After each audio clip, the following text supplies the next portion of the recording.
নমস্কার। দেখো আমি কি করছি, ভালো করে স্টেপ বাই স্টেপ করবে, সবাই পারবে আর কারোর কোনো মাসেলে টান লাগবে না। পাটা আমি দেখো আস্তে করে গ্যাপ দিচ্ছি, যে যতটা নিজেকে ঠিক রাখতে পারবে, পড়ে যাবে না, ততটাই তুমি গ্যাপ দেবে। আস্তে করে দুটো হাত দুপাশে নিলে ইনহেল করে উপরে যাবে, ধীরে ধীরে দেখো ব্রিথ আউট, আস্তে আস্তে আস্তে আস্তে আসো, পুরো মিডিল টাচ। ওকে, দেখো আমি পাটা কি করছি, আস্তে করে গ্যাপ দিয়ে দিচ্ছি। এখান থেকে বা হাতটা নিচে রাখলাম, ডান হাত ইনহেল উপরে। আমার কিন্তু দুটো হাঁটু দুটো এলবো একদম পেন হয়নি।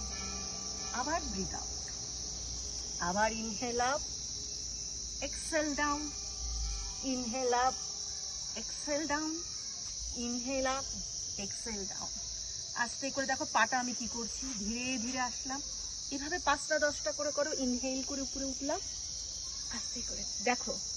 এবার কি করবে, এটা হচ্ছে যাদের লোয়ার ব্যাকে একটু আমাদের ফ্যাট বেশি আছে তাদের জন্য খুব ভালো, কিন্তু যাদের লোয়ার ব্যাক পেইন আছে এটা তারাও করতে পারবে। কেমন?